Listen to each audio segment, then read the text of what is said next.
This is the Media Police Post, broadcasting from the Fort Hall School of Government in Nairobi, Kenya.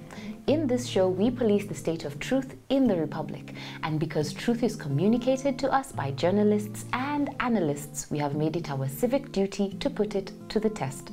We advance from two confirmed truths about the media. One, and according to Roger Stone, the media is either lazy or evil, and for the most part, it is both evil and lazy. That is why the truth, their truth, must be put to a test. And two, that journalism is verified gossip. In fact, what is presented to us as news analysis is gossip that has been verified by journalists. This gossip has to be ground truthed. We will assess the state of truth in what they submit to the Republic, and we will pass verdict on what is true and what is not. For the record, we are not journalists, we are thinkers. We are not lazy or evil, and we do not verify gossip. What we give you is the truth that sets you free.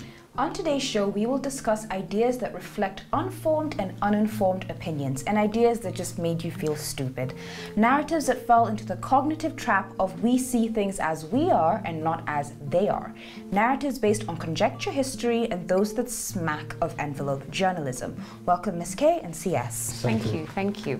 So the events of the weekend overshadowed last week's columns about RUTO's overseas travels and what they could mean. And in case you missed it, after a week of playing hard to get, Kalonzo Musyoka has finally said yes to Raila, endorsing Raila as the 2022 presidential candidate.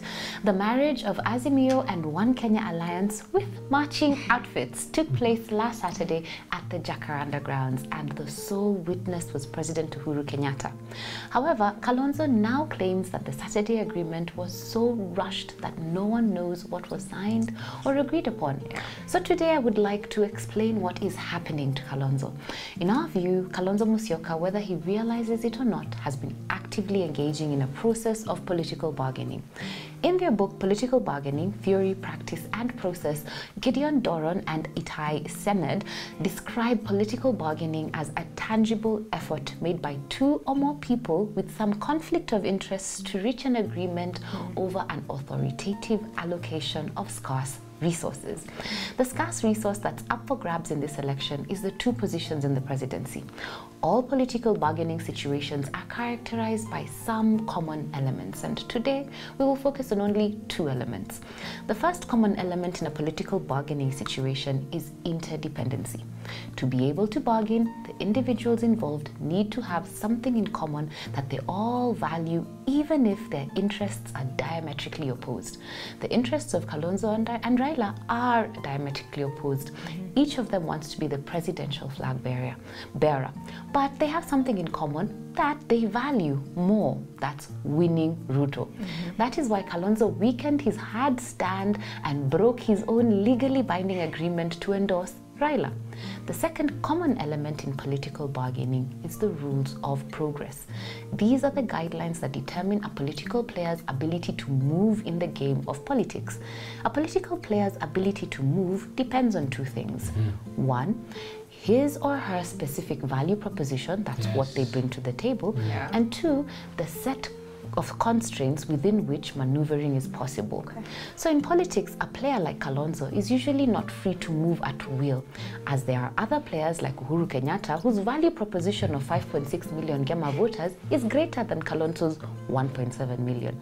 And he has to take that into account in the negotiation of the position of DP. And speaking of the position of DP, the rules of progress in political bargaining state that before bargaining takes place, it should first be ascertained which issues are on the agenda and which are not. And the position of DP is not on the agenda. That position went to the Gema Nation. The best Kalonzo can do now is look for a constructive compromise right out of Raila's playbook. Do I hear 5 years of power without position? Picking up on that, on Saturday, the 12th of March, there was a tectonic shift in the political landscape, an iconic moment when President Uhuru Kenyatta, former Vice President Kalonzo Musyoka, and Prime Minister Raila Odinga stood shoulder to shoulder, facing a mammoth crowd of tens of thousands of Kenyans who were engulfed in euphoria. And together, the three of them declared that Baba represents the best hope for Kenya come August 9th, 2022. And even though it took a while for Brother Kalonzo to join the fold, we noticed that he gave one of the most interesting examples to illustrate why the day was iconic. He likened the Azimio mega rally at Jacaranda to the historic Salt March by Mahatma Gandhi in India in 1930, which similarly began on the 12th of March. 12th of March, Mahatma Gandhi led the Indian people to demonstrate against colonialism, and that was called the Salt March. We propose that the comparison is significant for our political context for two reasons. First, Gandhi's Salt March was undertaken as a non-violent protest against the oppressive salt tax enacted by the British government. It marked the start of the civil disobedience movement in India. But it also went on to inspire many across the world, including Martin Luther King Jr.'s civil disobedience political philosophy a few decades later. How is this relevant to us? In order to understand Raila Odinga and to reconcile, on the one hand, some of his controversial moments in history, and on the other hand, the fact that he's a symbol of progress, then you need to also understand the political philosophy of leaders like Gandhi and Martin Luther King Jr. It is rooted in the thinking of early church fathers like Thomas Aquinas, who asserted that an unjust law is no law. Thinking which lends moral authority to standing against those things which are either unjust or oppressive. Indeed, Raila was even detained in prison for his civil disobedience. In contrast, it is impossible to reconcile some of the inconsistencies that plague William Ruto, because what he practices cannot be classified under any political philosophy. It is kleptocracy. Instead of civil disobedience, what he practices is insubordination. Civil disobedience gets you detention in prison, while insubordination and kleptocracy gets you many mansions and opulence in a very short time. But let us not be too quick to dismiss prison, since ICC is still going on.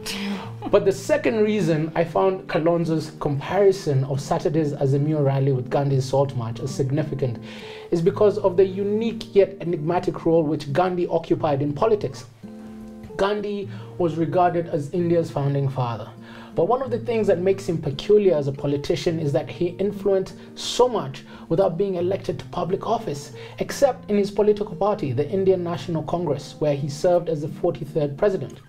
Beyond that, his power was felt in his ability to influence policy and outcomes. In the last 4.5 years, Raila has influenced policy and outcomes without holding elected or appointed office, at least in Kenya.